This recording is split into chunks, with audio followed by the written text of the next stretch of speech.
What's up, everybody, and welcome back to Fireside Giants. I'm your host, Anthony Rivardo, joined by my co-host, Alex Wilson. And today we are once again talking about the quarterback position for the New York Giants. The quarterback position being the most important in all of sports and also being the biggest weakness that the New York Giants currently have. Last season, we had to suffer through watching Tommy DeVito, Tim Boyle, Drew Lock, and Daniel Jones struggle all season long. But hopefully this upcoming season, we get at least a reliable starting veteran quarterback and a rookie. Maybe we get both. Maybe we get one or the other. Who knows? But there was a report that came out this morning from Paul Schwartz of the New York Post that gave some insight into what the Giants are thinking at the quarterback position, indicating their preference, draft a rookie at number 3 overall. However, their fears, they might not be able to since they're picking 3rd and not 1st overall. So where do they pivot if they aren't able to get that quarterback? What is their plan to solve the position?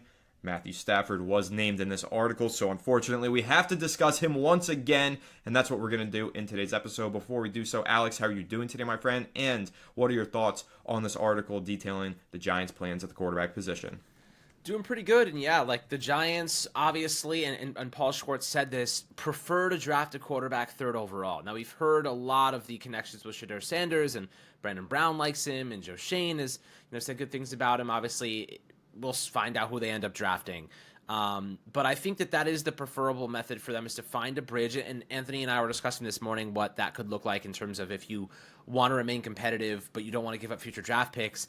We're talking about like a realistic pick you're going to have to give up for Matthew Stafford is probably your 2nd round pick, and then maybe something in 2026. Like that's probably realistic, maybe a little bit less, but I could see the Rams, like their GM called being in the 20s in the draft specifically purgatory, because you don't end up getting in the blue chip prospects. You don't end up being able to get one of those like top guys, but you end up in a middling range where, some of them are 2nd round grades, maybe 1st round grades. And, that 2nd round pick would allow them to potentially move up in the draft and get someone they feel is an impact player on day 1. So they're going to want a pick like that. If they get a pick like that, obviously that's up for debate, but Stafford is, a really good quarterback, and he's one of the best historically. So, one of those remaining veteran guys that have been in the league forever that just still is kicking and doing some good stuff. And, they're going to want something in return for that, because he also wants an extension. So Giants would have to cough up draft capital and extend him as well. And for a player of that magnitude, we're talking about $50 million a season. I don't see how that makes sense for the Giants if they want to draft a rookie. They want to give Brian Daboll someone to develop. That's how I always envisioned like a rebuild going, and I think that's kind of what a rebuild looks like. I don't necessarily think this team needs a Band-Aid. They need a long-term solution, and Stafford is not a long-term solution. I would rather go and sign Russell Wilson to a 2-year deal and draft a quarterback 3rd overall and pair those two things, marry those two things. That's my preference. I don't think that's impossible to consider, because Schwartz did say their preference, the Giants' preference, is to draft a quarterback 3rd overall. Now, we don't know if they're willing to trade up and get one at 1, if the Titans want to move back, what that might cost. But if their preference is to draft a quarterback 3rd overall, I think it's safe to say that the chances of them doing that are much higher than acquiring Stafford. And, the Rams want to get that whole situation figured out as fast as possible, because last year it went down to the wire. This year they want to get it done a lot faster, a lot sooner, so they can plan accordingly moving forward. So I think these things are about to unfold in real time. I know his agent and the Rams GM are meeting soon to figure things out and try to figure out how they can keep him around. He only has $4 million in guaranteed money, so it's really about guarantees for Stafford. I think that's where they're going to have to have a conversation and figure things out moving forward. But, the Rams have money. They don't really have that many big price players. Puka's still on his rookie contract. They're getting rid of Cooper Kupp most likely. I think they can afford Stafford, especially because this upcoming draft class would allow them to retool in free agency as well, get some new pieces. But Anthony, looking at this article from Paul Schwartz, he seems to be pretty plugged in with the Giants. How do you kind of perceive this? I do think the Giants' preference is still to draft a quarterback, though. I do think that is the Giants' preference, and let's piece together all the information we get. Listen, Paul Schwartz is plugged in, like you said, and he is indicating that there is level of interest in Matt Stafford from the New York Giants. Sure, that's definitely true based on everything that we've heard. However, Fox Sports' Jordan Schultz yesterday, Alex, did you see the article that he dropped? He said that the Rams do not want to trade Matt Stafford. They are working on finding an extension price tag for him, and If they decide that they are going to trade him, that price tag would probably be at least a first round pick. The New York Giants cannot afford to give up the number 3 overall pick and mortgage their future on a 37-year-old quarterback who has durability problems. The durability problems being one of the reasons why the Rams are hesitant to pay him as much as he's requesting. They're going to pay him. They're going to get an extension done. I fully believe that. But are they going to give him the exact money that he wants, or are they going to lower the guarantees? And that's where he could step in and say, I don't want to be here anymore, and then they'll have to move him. But I really don't see why Sean McVay and the Rams would want to trade away Matt Stafford. It doesn't make sense to me, and it never has. And it seemed like speculation, and it has seemed like fan interest fueling fire. Now, again, some of these reports are making it a little bit more legitimate. Jordan Schultz, on top of saying that the price tag is going to be a first-round pick, he also said he can confirm teams have called the Los Angeles Rams to check in on the Stafford situation. But he did report that the teams that have called to check in on the Stafford situation have been told, we have no plans to trade Matt Stafford. That is what the Los Angeles Rams are telling teams. Now, again, the fact that they're picking up the phone, maybe that indicates that there is some willingness that they're not yet willing to admit. But again, a first-round draft pick is what they're seeking if they do decide to trade Matt Stafford, and even then, that might not get the deal done. So the New York Giants are not situated to make that trade, in my opinion. So like you said, if they want to pivot, get an experienced, Super Bowl winning, veteran quarterback who's dependable, who can help teach a rookie, Russell Wilson, you can sign him for a boatload of money, sure, but you don't have to give up that draft capital. No premium draft picks required. You just sign him as the best quarterback in the free agency market. And honestly, the Giants have a lot of money to spend. Why shouldn't they go sign the best quarterback in the free agency market? Even if it's for 1 to 2 years, look at how bad the quarterback play has been for the New York Giants over the last 2 seasons. They have every reason to sign the best quarterback available. The team is bad. The quarterback position is worse. Go upgrade that position. That's what Joe Schoen said he was going to do. That's what John Mara said they're going to do. They're going to upgrade at quarterback. That is their number one priority. Then why not get the best player on the open market? And at this point, that is going to be Russell Wilson. Unless Sam Darnold shakes free. Again, I don't think Darnold has any interest in returning to MetLife Stadium after the tenure that he had with the Jets. I don't think that he makes sense for the Giants. Somebody who makes sense for the Giants is somebody who is proven to be a good player year in, year out. Consistency is key. Russell Wilson is arguably the definition of consistency. He's gone to the Pro Bowl 10 times in his 13-year career. Even last season when he missed 5 games due to an injury, it was the first time that he missed more than 2 games due to an injury in any season of his career. He's been incredibly, remarkably healthy. He's been remarkably good throughout his career. He's a future Hall of Famer, and that's who I would want a rookie quarterback learning from. Not only is he a great leader, not only does he have championship and playoff experience, not only is he a future Hall of Famer, he's also an excellent leader. Russell Wilson has always been exemplary on the field and off the field. He is a student of the game. He works hard at his craft. He's an elite mental processor, especially with the 13 years of experience that he has now. Can diagnose and read defenses better than probably anyone else in the NFL, or at least among the top in the league. That is who you want a rookie quarterback learning from. Obviously, there's only so much that a quarterback does to mentor another quarterback. The coaching is crucial. We have to believe in Brian Daboll to develop the rookie quarterback first and foremost. But if you want to have a role model in the building for that rookie quarterback, Russell Wilson is that best role model and always has been an exemplary role model throughout the entirety of his decade-spanning NFL career. So if you want to win now and set yourself up to win in the future, in my opinion, Russell Wilson gives you the best chance to do that. Wilson gives you starting experience or quality starting play in 2025. He can definitely win you a lot more games in 2025 than what you got out of your quarterbacks in 2024.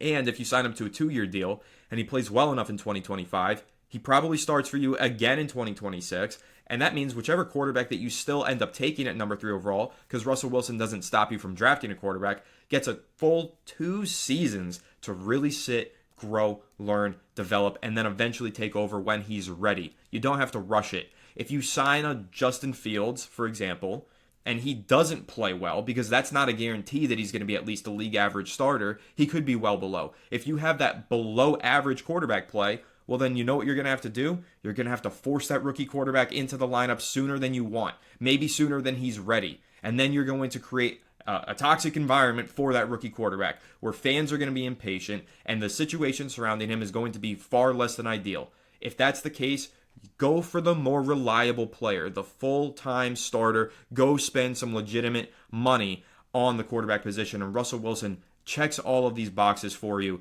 in my opinion. And I think that he would be the ideal candidate for the Giants to sign at the quarterback position. I know that I've praised Justin Fields before. I've honestly changed my mind a little bit. I think Fields makes a lot of sense if you're trying to unlock some high upside.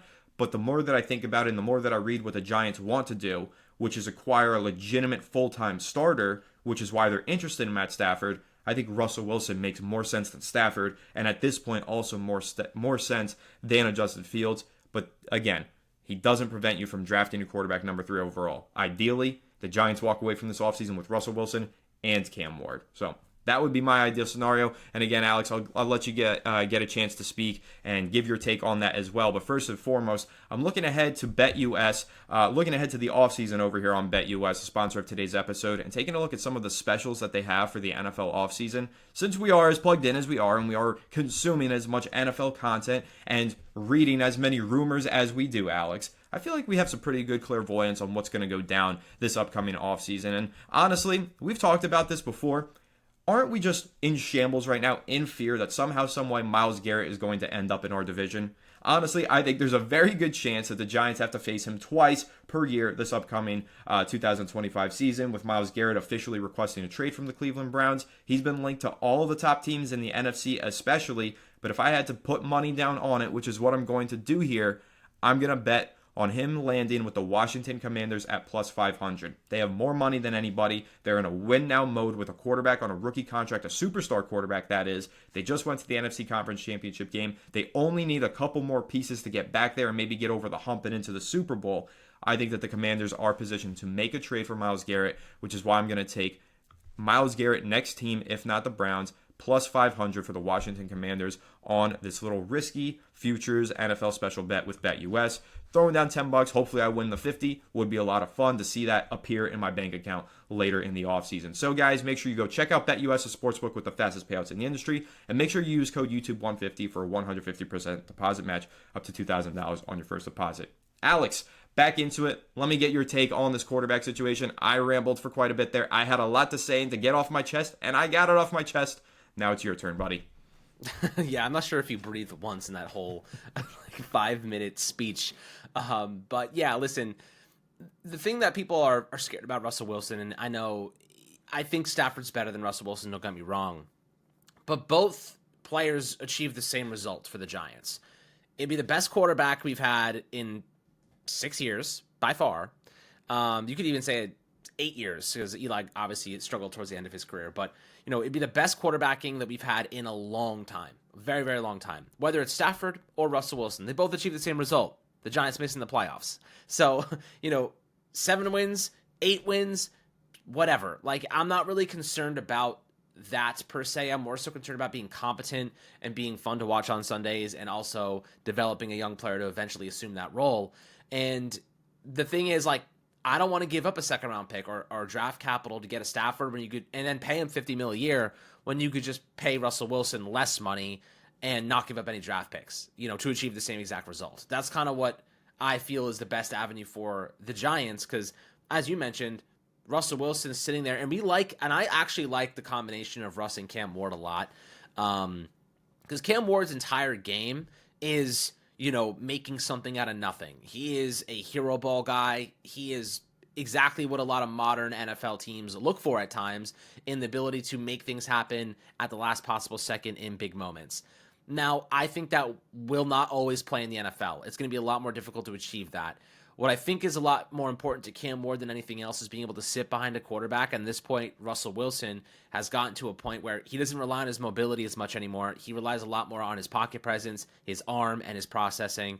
And those things align very well with what Cam Ward needs to work on. I think that sitting behind Russell Wilson, watching how he processes, watching how he holds himself in the pocket, watching how he uses his brain to accomplish things instead of, his last-second heroics, that is what is going to help Cam Ward become a better player. I like that combination of mentor and mentee, and I do believe that could be a really good combo for the future of this team. You transition seamlessly from Russell Wilson, whether it be via injury, whether the Giants, and this 2-year deal that I've concocted, you could also have a out after the first season with a certain amount of dead money. If you feel that your quarterback in Cam Ward, or it could be Shitter Sanders, whoever it is ready to take over that full-time position. These two quarterbacks, not many people have like glaring first round grades on them. You know what I mean? In this draft class, analysts are all over the place with these two players. That does not mean they're not going to be good NFL talents. That does not mean they're not going to pan out. It just means that compared to other prospects, they have a couple more red flags. So with that being the case, I don't necessarily feel as though that deters me from taking one of them, because I do like the traits, at least specifically for both of those guys. I do think they both have traits that will translate to the NFL. And I think that having a bridge that they can learn from, a guy that's going to be a future Hall of Famer in Russell Wilson, and all you have to do is give up money for him to achieve the exact same result than you would get with acquiring a Matt Stafford. Maybe you win 1 or 2 more games with Stafford, but you still probably miss the playoffs.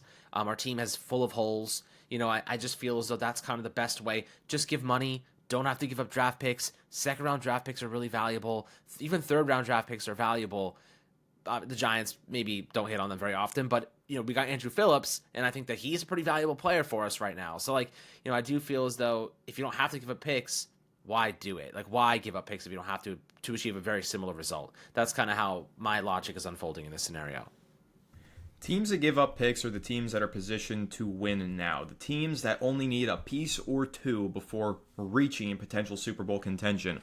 Like the Los Angeles Rams when they traded away first-round draft picks to acquire Matt Stafford from the Detroit Lions. What did that yield for them? Immediate playoff success, and a couple seasons later, a Super Bowl trophy.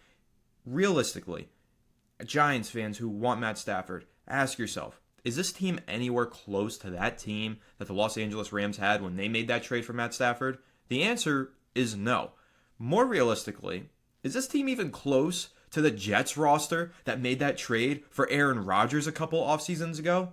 Honestly, that Jets roster quite a bit better, and it didn't work out for the Jets when they made that deal, and that's what the more similar comparison would be. This is not like the Giants trading for, the Giants trading for Stafford right now, Alex, is not like the Rams trading for Stafford in his prime several years ago. It is more akin to the Jets trading for Aaron Rodgers at the end of his prime.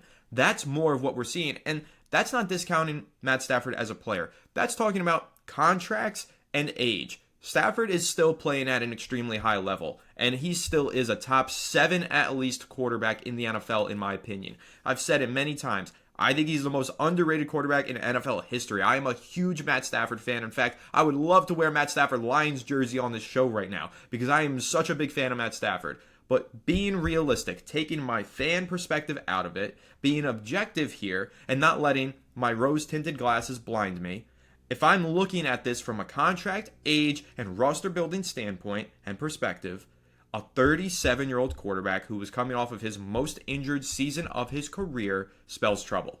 That's not what you invest future premium first-round draft capital into. Not even second round, because that's what the Jets did, and they could have used those second-round picks that they gave away for Aaron Rodgers. And I'm not saying that it would definitely be an Aaron Rodgers situation if the Giants trade for Stafford. It is totally possible, and I will not 100% discount the fact that it is possible that Stafford comes over here and turns the Giants into overnight legitimate contenders, because he is an elite quarterback. It's possible, but we're not talking about possibilities. We're talking about probabilities, and it's not probable. And general managers, good NFL general managers, don't bank on possibilities, they bank on probabilities. And that's where that buzzword analytics comes into play. People don't seem to understand what that means. It doesn't just mean PFF grades and advanced stats. It means probabilities. That's what analytics are. Statistics and probabilities are analytics. And the probability of the New York Giants becoming overnight Super Bowl contenders with 10 holes at least in their 2 starting lineups to fill, just by trading for Matthew Stafford, the probability is astronomically low. Again, we've seen low probability outcomes turn out in the best way possible for the New York Giants before. They had a very low probability of beating the New England Patriots in 2007-08 in the Super Bowl. Again in 2011-12. I understand that those things are true. But how about all the other low probability moves that they've made in the last 10 years since then, banking on another low probability move to work out in their favor the way it did in those Super Bowls, that has gone and backfired in their face. That's what you need to look at. Don't look at the few times it worked. Look at the overwhelming majority of the time that the low probability moves blew up in the New York Giants' face and burned them and scarred them hideously. Because that's where they are as a franchise. They are scarred hideously, coming off of a 14-loss season, or a 4-13 season, 13 losses, with a 10-game losing streak, the worst in franchise history in the 100th year of the franchise. That is their motivation for getting a Matt Stafford, though, Alex. And this is what I got to get your take on. Because actually, shout out to Chris the Entertainer. Him and I kind of just had our own side panel discussion last night on Giants Collective. Not to intentionally ignore everyone else on the panel, but him and I got locked into a conversation about the Matt Stafford thing here. And he asked me, and I want to ask you this question. If you're Joe Schoen and you're sitting in the general manager seat, what gives you more job security? Not what's better for the New York Giants, but what gives you personally more job security? Drafting a quarterback at number 3 overall and building around him, or trading for Matt Stafford? My take on this was trading for Matt Stafford absolutely does more to save Joe Schoen's job, because Matt Stafford, even though, listen, if you draft a rookie quarterback, I get the argument. Oh, well, you got to give him time to grow and you don't want to blow it all up as soon as you draft one. Sure, that could be an argument for keeping Joe Schoen. But the odds of a rookie quarterback succeeding in this environment are lower than the odds of a Matt Stafford succeeding. Matt Stafford might win the Giants 6 to 8 games, and then they're probably out of range to draft a top quarterback. So then John Mara is going to have a difficult time seeing the progress, seeing, oh, they won 6 to 8 games. Maybe we can get them another piece and try and give them another year. But now they're out of range for quarterback. So even if he wanted to fire them, they couldn't even draft one. That was my take on it. I kind of rambled there. I gave a more clear and concise answer on Giants Collective. If anybody's interested in that conversation between the Entertainer and I, you guys can go check that out on YouTube. But Alex, I want to get your take on that as well, because I imagine you have some pretty interesting insight. Yeah, I mean, listen, I actually think a little the opposite, because Stafford seems to me, at least my perception of it, is a job to save, is a move to save Joe Schoen's job. Like, and if I was John Mara and I'm looking at the state of this team, and John Mara is the one that said verbatim, this team is worse than the one that they inherited, right? John Mara literally said that this team is worse than the one that Joe Schoen took over 3 years ago. So why on earth would acquiring a 37-year-old quarterback, even if Stafford is amazing, be a move in the right direction? It's a save face move. It's a Band-Aid move to keep Joe Schoen in his spot. You know, I actually think that signing Russ or signing a bridge and drafting a quarterback gives them more flexibility, gives them more. Because, look, if you're Joe Schoen, you're going to get fired no matter what. If you win 6 games with Matt Stafford, you're getting fired. That is not progress to me. You know? I don't visualize that as progress. Well, I'm saying that the 6 to 8 wins that they would get potentially with Matt Stafford gives him a greater chance of saving his job than it's possible. It's possible. Quarterback I think being thrown into the fire, in my opinion. Sure. So, but my take is, like, you can't throw that rookie quarterback into the fire. You have to get a bridge, right? Like, if they're going to throw a rookie quarterback of these two guys into the fire, it's going to be probably not very, very pretty for them. Can I just throw in this report that I just found, just to kind of throw a wrench in this whole thing, because it's directly related? This is from Clutch Points. I just saw that. Reporter. Yeah. I don't know if I'd buy it, though. I don't know if I buy it either, but I figure let's just mention it. The Los Angeles Rams floated a trade offer involving quarterback Matt Stafford to a team in possession of a top 10 selection in the 2025 NFL Draft. League sources could be the Giants. Clutch Points. Could be the Giants, could be the Raiders, could be a number of teams, could be the Saints. Could be a number of teams in the top 10. Browns have a great defense, and Jerry Jeudy. They're actually if that's true, the Browns are more we don't know if positioned that's to win true. than us. Yes, probably true, because they do have some legit stars. I don't know if that's true though. If that's true though, then it does indicate a legitimate willingness from the Rams. I mean, it's possible that they were like, it's possible that this, in the context of it, they were like, and if you line up with what Jordan Schultz said, is like they told a team, yeah, if you give us your first round pick, that you could argue that's floating a trade. You know, you could say, oh, they floated a trade idea to the Giants or the Browns or the Titans. If you give us your first round pick, absolutely, let's have a talk. But like that's probably what the extent of it was, because Jordan Schultz usually has his stuff right. You know, he's pretty spot on most times. So, you know, if we align those two things, that's probably what happened. They're like, yeah, if you give us your first round pick, let's have a discussion. And the other team was like, yeah, that's not happening. So that could have been the extent of whatever that trade was floated. But I still prefer to get a bridge, draft a Cam, Ward, or I guess Sanders in this instance, because if that's the option on the board for the Giants, and I think that's better for the future of Joe Schoen and Brian Daboll, because they have to prove that they can coach players, dude.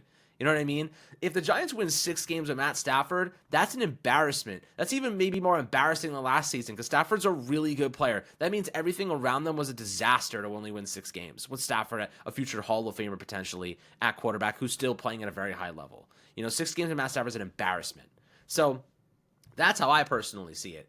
A bridge and a QB like Ward or Sanders sitting there waiting, at least there's a lot of unknowns. And, by the way, John Mara is more inclined to keep Joe Schoen and Brian Daboll another season, because he doesn't want to fire them to then give another head coach and GM a quarterback they didn't draft. You know what I mean? Because now you have to offload this young player to a regime that did not draft this young quarterback. So it's like you kind of have that inclination to like give them an extra season to see if they make any progress, to see what that young quarterback can be. I'm arguing on behalf of the question, not what I actually think should happen. No, I understand. Which I think makes a lot of sense, because like you don't want a new GM, a new head coach to inherit a player who, by the way, probably did not play in their rookie season because they're learning behind the bridge. So like more inclined to actually keep Joe Schoen another season. So if I was Joe, I think that's the best way. Sign a Russell Wilson, sign a guy that's going to keep you at least remotely competitive, and have that quarterback sitting and learning, and then leave it unknown. What could we be? Could he be? That unknown is interesting. Sure. I will say, though, the question wasn't sign Russell Wilson or trade for Matt Stafford. Right. What gives him better chances? I'm saying rookie quarterback playing starting as a rookie. Day one. Yeah, not necessarily starting day one, but maybe it's, a Jameis Winston, because our conversations have evolved into the Russell Wilson stratosphere, right. Because the Giants have this interest in Stafford. But yeah, let's say that the Giants instead, realistically, they miss out on Wilson. They sign Winston. Winston starts about 5 to 8 weeks. Then the rookie takes over. Right. Versus trading for Matt Stafford. Of those two situations, what gives the Giants what gives Joe Schoen better chance to keep his job? And my take was traded for Stafford, and from a selfish standpoint. And to clarify, I can't blame Joe Schoen for being selfish in his shoes. If I were in his shoes, I would want to preserve my job as well.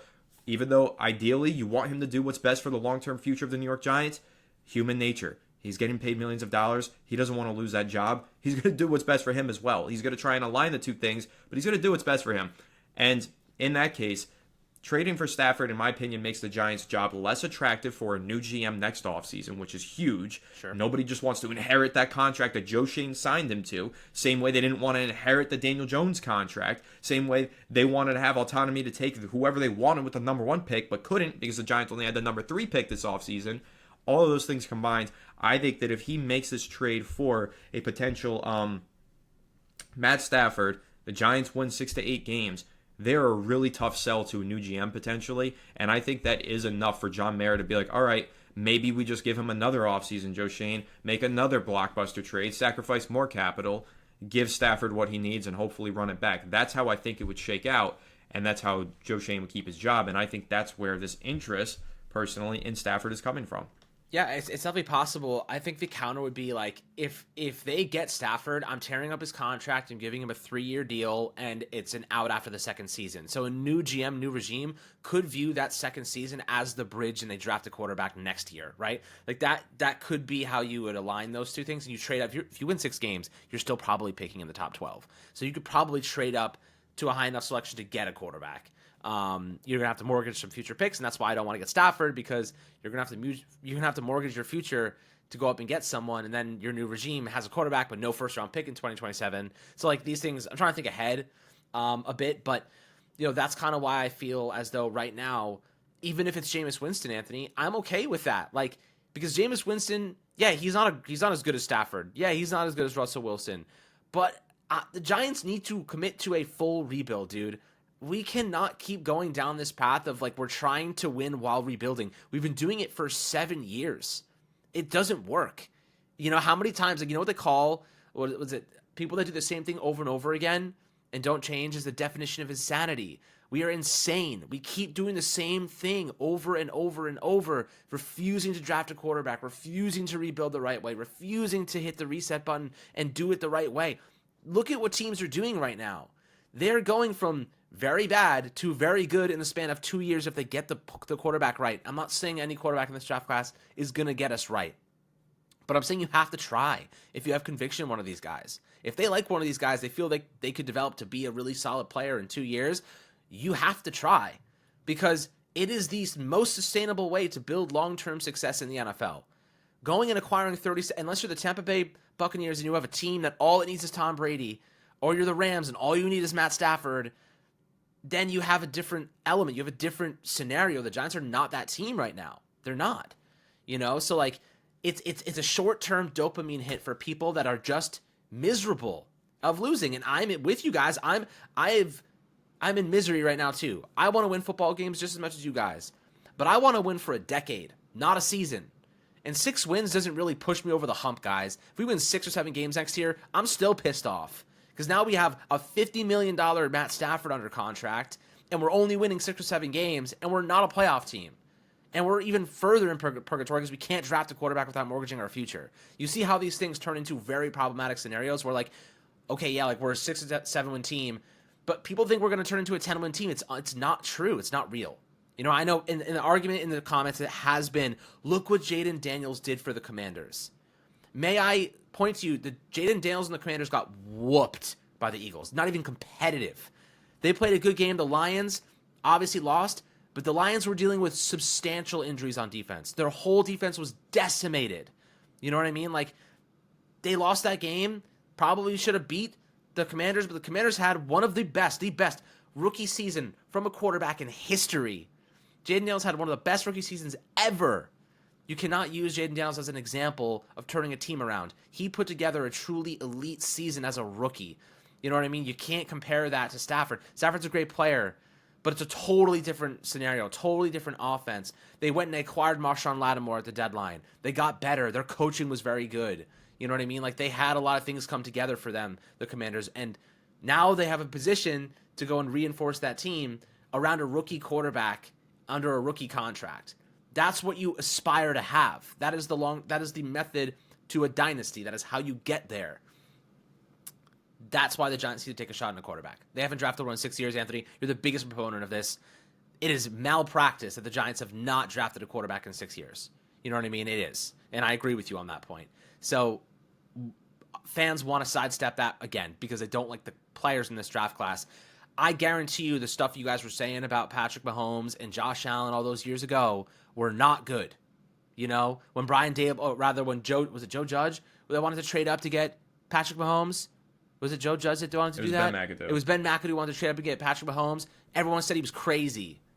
Now look, you know what I mean? Like, not to say it would have worked out, but it's just you never know with a prospect. I'm not going to write these guys off before they ever play it down in the NFL. Yeah, and I'm also actually going to add to that point. Everybody's like, no, don't draft Cam Ward, don't draft Shador. That would be a major reach. They're like second-round prospects. You can't take them inside the top 10. Look at what happened with Daniel Jones. Daniel Jones was the Giants' starting quarterback for 6 years. At times, we all bought in and believed he was a franchise quarterback.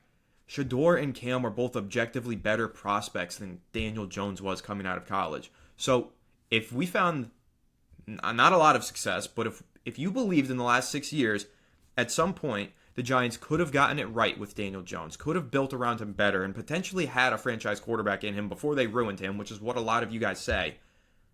Why do you not think that there is a chance that Cam Ward or Shador Sanders could find that level of success, if not way greater, considering they are better prospects than Jones was coming out of college? Jones's selling points were who coached him. It wasn't him. It was David Cutcliffe coached him. David Cutcliffe coached Peyton and Eli Manning. That's a major selling point. He's already got the Cutcliffe mold, so therefore he should be successful for the New York Giants. That was one of his big selling points. Other one being, you know what? He played well at Duke. He played well at Duke, guys. He didn't play well at Miami, which is a better school, or Colorado, which is a better school, and he didn't face the competition that was faced. I mean, listen, Daniel Jones, I'm not trying to completely write him off and say that he's terrible. And listen, at Duke, he did face some really good Clemson defenses. He did face some good competition. I understand all that. But go look at the pre-draft analyses and write-ups from Todd McShay, from Daniel Jeremiah, from whoever you want, all of the best analysts. you're going to find that they prefer Cam Ward and Shedeur Sanders. They find those guys to be better prospects than Daniel Jones was back in 2019. And if you believe that Jones was a franchise caliber quarterback at any point in the last 6 years, then you have no reason to feel like the Giants shouldn't throw a dart at the board and take a similar chance with Cam Ward or Shedeur Sanders. The difference being, and I always make this argument, drafting Daniel Jones at 6 wasn't bad practice. They took a chance on a quarterback in the top 10 because they had an opportunity to take a quarterback. The bad practice was the way that they failed to build around him and forced him upon several head coaches and forced it to try and work with Daniel Jones. It wasn't working after a couple of seasons. They should have just cut it off dead right there and moved on. They forced everything else after Daniel Jones. Daniel Jones was a forced pick at 6, but forcing the pick on a quarterback isn't necessarily always the worst thing to do, because that's what the Bills did when they took Josh Allen. That's what the Chiefs did when they took Patrick Mahomes. There was reports that the Texans actually preferred Bryce Young. Couldn't get him, forced it with CJ Stroud anyway. Look at how that worked out for them. Way better than it would have if they actually drafted Bryce Young. So you got to take a chance when you have a chance to draft a quarterback. That's just as simple as it is. All of the best teams in the NFL have done that. They've taken chances at the quarterback position. Sometimes they get burned. But you know what? If you don't, Alex, this is a great example.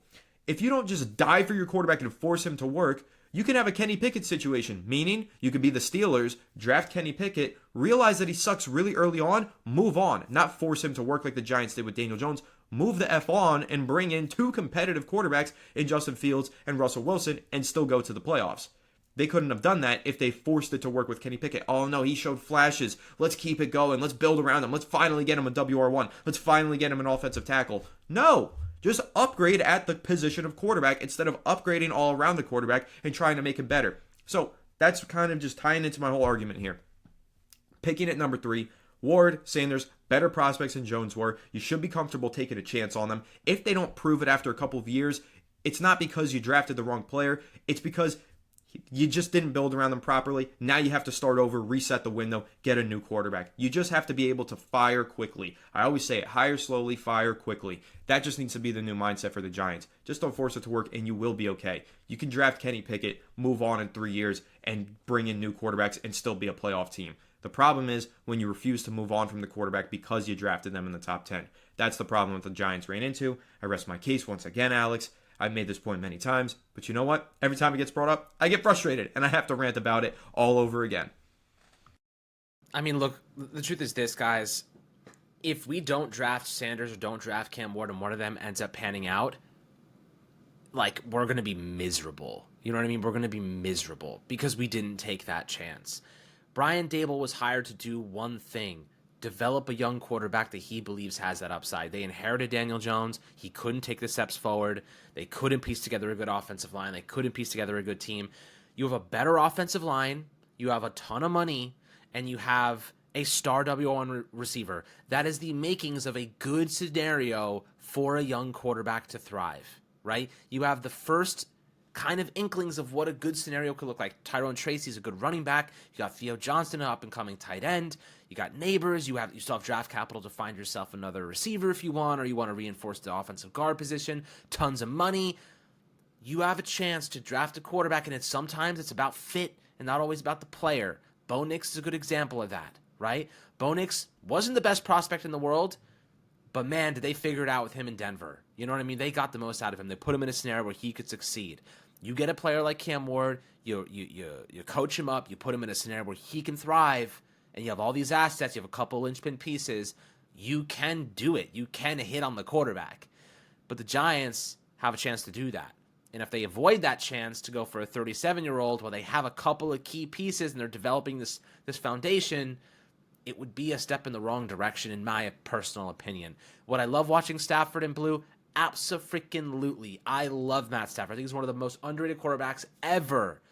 But I'm not just thinking about Stafford and the Giants and how fun it'd be to watch. I'm thinking about long-term sustainability, success, and how proper rebuilds are executed. The Giants have refused to execute a proper rebuild since we've started this podcast, Anthony. At every point we think they're going to do it, and they go 180 in the other direction. I'm like, what the hell?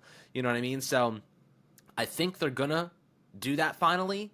I think that it will give Joe Schoen and Brian Dable another chance, because if that quarterback steps in and shows any sense of competency, any sense of consistency, Anthony, he's going to save their jobs, right?